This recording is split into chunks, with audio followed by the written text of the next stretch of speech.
सात चक्र हैं। इन सात चक्रों की जानकारी जो लोग योग करते हैं उनको भले ही हो, पर साधारण लोग जो योग से कोसों दूर है शायद उनको नहीं पता। हमारे शरीर जीवन के अंदर बहुत बार उतार चढ़ाव आते हैं, सुख दुख, रिश्तों के अंदर दिक्कत, कारोबार के अंदर दिक्कत, इस तरह की अक्सर हम सामाजिक और पारिवारिक समस्याओं से घिरे रहते हैं और शारीरिक समस्याओं से भी घिरे रहते हैं। तो दोस्तों, आज हम बात करते हैं सात चक्रों की। ये सात चक्र कौन से हैं? ये सात चक्र हमारे शरीर की मानसिक स्थिति को, शारीरिक स्थिति को और आध्यात्मिक स्थिति को बहुत ज़्यादा प्रभावित करते हैं। किसी भी एक चक्र के डिसबैलेंस से, यानी कि असंतुलन से, हमारा पूरा जीवन उस चक्र की वजह से प्रभावित होता है। आज मैं आपको सबसे पहले बताऊंगी मूलाधार चक्र। यह हमारे जीवन के अस्तित्व और सुरक्षा की भावना से जुड़ा होता है। जब यह संतुलित रहता है तो जीवन में स्थिरता आती है और सभी हम चाहते हैं कि हमारा जीवन स्थिर रहे, संतुलित रहे। उसके बाद आता है दूसरा चक्र, उसे कहा जाता है स्वाधिष्ठान चक्र। यह चक्र रचनात्मक भावनाओं और रिश्तों को नियंत्रित करता है। इसके संतुलन से जीवन में प्रेम और रचनात्मक ऊर्जा बहती है। मणिपूरक चक्र, यह आत्मविश्वास, इच्छा शक्ति का केंद्र है। यदि यह सक्रिय होता है तो व्यक्ति को निर्णय लेने में मजबूती आती है। कई बार हम कोई भी निर्णय लेने में असमंजस में पड़े रहते हैं कि ये करें या ना करें। अगर ये हमारा चक्र संतुलित है तो आपको ये ताकत देता है और आप इसके संतुलन से आप निर्णय लेने में आपको मदद मिलती है। अब आता है चौथा चक्र, आता है अनाहत चक्र। यह चक्र प्रेम, दया और करुणा को जागृत करता है। यह हमें दूसरों से जोड़ता है और जीवन में प्रेम को बढ़ाता है।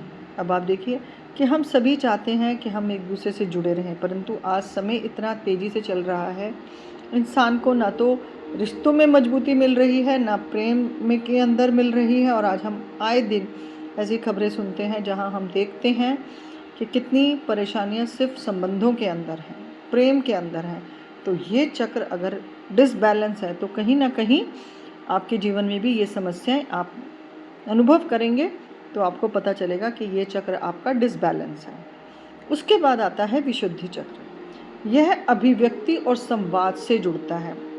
देखिए, बोलने की कला, अपने आप को बताने की कला, इसी से जुड़ती है।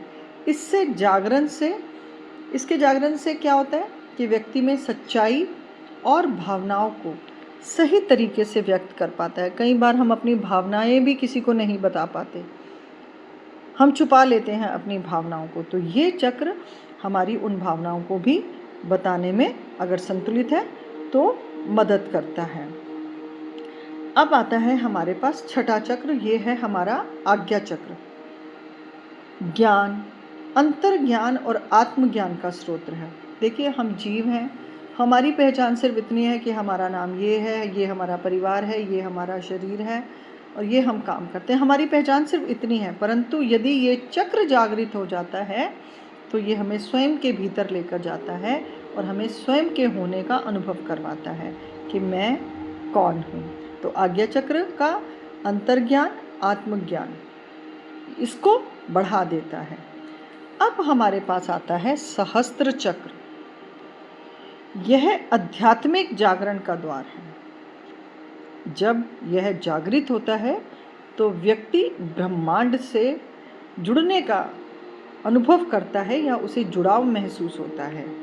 अब देखिए, हम ब्रह्मांड की बातें कर रहे हैं और यदि हमारे सातों चक्र बैलेंस होते हैं और सातवां चक्र यदि हमारा बैलेंस है तो हम ब्रह्मांड के साथ अपनी कनेक्टिविटी बहुत जल्दी बना लेते हैं।